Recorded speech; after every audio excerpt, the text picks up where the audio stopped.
Good morning. Good morning. Welcome to STEC. How can I help you? I'm looking for a tractor. Whoo, you come to the right spot. Now, we sell Coyote tractors. Okay. Do you know about Coyotes? I'm not familiar with Coyotes. Okay, well, good. We'll have to go walk outside and show you some and tell you a little bit about them as we go. All right. All right? Let's walk outside.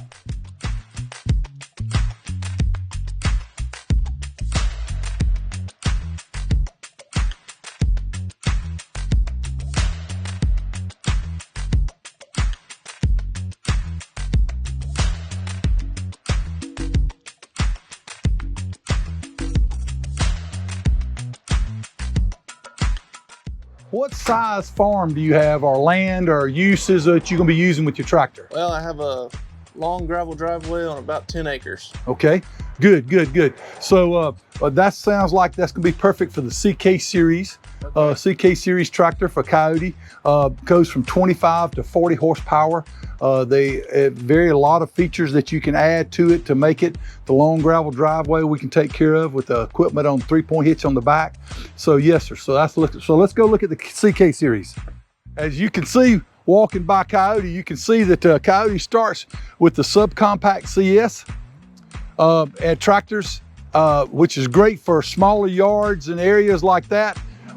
Then it goes to a more of a tractor look with the CX that's here in front of me right here.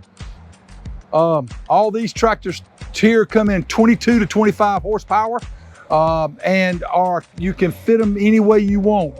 Mid-mount mower, backhoe, front end loader, however you choose. So, but the CK is going to be down here. So the CK tractor, as I stated earlier, goes from 25 horsepower to 40 horsepower. All of them are the same size tractors. So they have the same front end loader, the same loader lift capacity. They have the same tires, same steering wheel, same seat. Doesn't matter if it's 25 to 40 horsepower. So the only reason you'd need more horsepower is if you had like 20 or 30 acres and you just want to get to a bigger rotary cutter or a bigger rotary tiller to do some work a little bit faster. But for 10 acres, you're perfectly fine with this tractor here. The tractor is a category 1 3-point hitch in the back, and it comes in 3 different transmissions. Comes in a manual, true manual transmission, comes in a hydrostatic transmission, and it comes in a manual shuttle shift transmission. And so a little bit about those. The true manual transmission is just like your grandfather's tractor. You have to stop, put it in gear, stop, put it in gear. So every time you go forward or backwards or whatever, you have to come to a complete stop and put it into a gear. You have to use a clutch. Hydrostatic is more like your automatic transmissions you drive in your car. You put a high, low, medium range. If you want to go to the mailbox, you put it in high range, go to the mailbox. If you're going to plow, you put it in low range and you slow plow. And then all you gotta do is mash a pedal and it goes forward, and the further down you mash it to a point, the faster the tractor goes. Then a manual shuttle shift is a cross between the two. Manual shuttle shift, you actually have to pick a range, high, low, medium, just like in hydrostatic. You have to pick a gear, just like in a gear tractor, 1, 2, 3, 4. And then you have a shuttle. You have to push the clutch in, you have to push a lever forward to make it go forward and a lever backwards to make it go reverse. The great thing about this tractor is you don't have to come to a complete stop.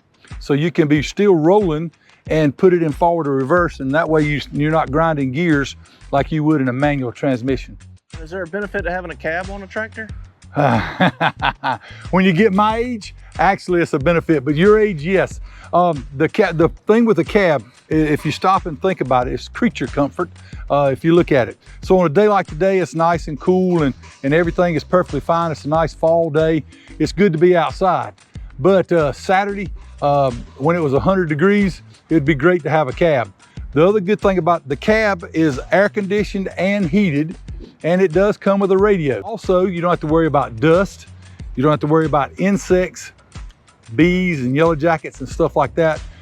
So it is a nice comfort to have in it. And it's not that much more to go from an open station to a cab.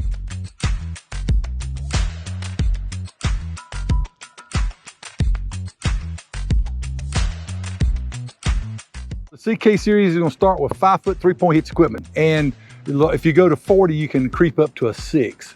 But 5-foot category 1, and probably 85% of all attachments made are 5-foot Category 1 attachments. That's where most of the equipment is made for most of the tractors. So we have everything from finish mowers, plows, rotary tillers, landscape rakes, rotary cutters,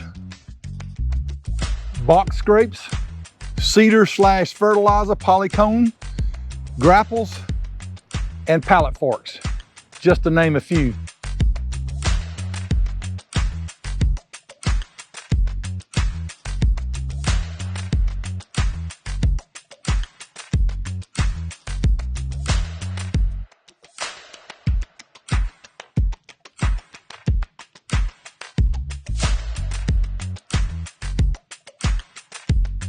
This is a 2620. This is a 25 horsepower CK tractor with the front end loader. It does have the hydrostatic transmission, has 2 pedals, forward and reverse, okay? And it is suited with a 6-foot box scrape.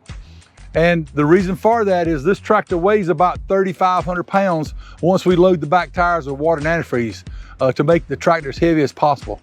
And it will pick up about 1,800 pounds in the front end loader. So a lot of people like this tractor because it is the same size as the 35, which is right beside it, but it has the lifting capacity of the 35 and the 40.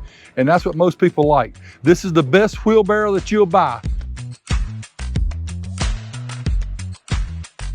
So the next size up will be the DK series tractor. The DK series tractor is going to be a little bit longer, a little bit wider, a little bit heavier. It's going to pick up a little more weight in the front end. It's going to go from a category, from a 5 to a 6 foot, from a 6 to a 7 foot implements. So if you want to get done really fast, you could do with this. This tractor here goes from 40 to 60 horsepower. So you can really get some horsepower. The front end loader picks up about 2,400 pounds in the front end. There's 4 different types of tires in the tire market for tractors. The most common tire is going to be the one out here on the outside edge, is an R4 or an industrial tire. It's been around for a long time. You'll see them on a lot of industrial tires like backhoes and stuff like that. It is good, won't tear up your yard if you get into your yard. It also has enough cleat on it to pull through the dirt. The bad problem with it, if you get red, sticky clay mud, it doesn't clean out as well, okay? So the newest tire on the market is gonna be the R14, is the newest tire. And it is a cross between the R4 and the ag tire. So if you look right here, you'll see how sharp this ag tire is, R1. It is, see how sharp it is and see how wide the cleat is. And if you look, you're riding right in the center on these 3 things. Whereas if you look at the new R14 tire, you'll see how much wider it is than the ag tire. You'll also see that you still have the sharp cleats, but you're riding on 3/4 of the tire. That's what you're riding on, right in the center. So this is a very smooth riding tire. And that's what was great about the R4 is this is a smooth riding tire. The ag tire is a very rough riding tire on the road, but it's designed to pull like plows, pull ag equipment and stuff like that. You get this in your yard, and when you turn, it will cut your grass because it's such sharp cleats.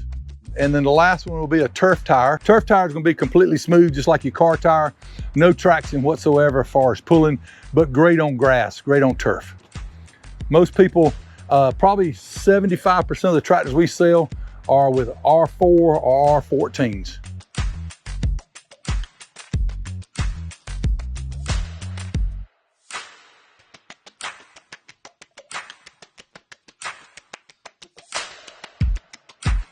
What I just told you are good reasons to buy a Coyote tractor. But I would like to add, if you'll look at this building behind us, the support system for Coyote is phenomenal. At STEC Equipment, we have 5 technicians in our shop. We have 3 parts guys. We have a pickup and delivery service available. We have office staff to support us. So when you're out there and something does go wrong with your tractor, you're not alone. One phone call away, and we're here to help you and to solve the problem.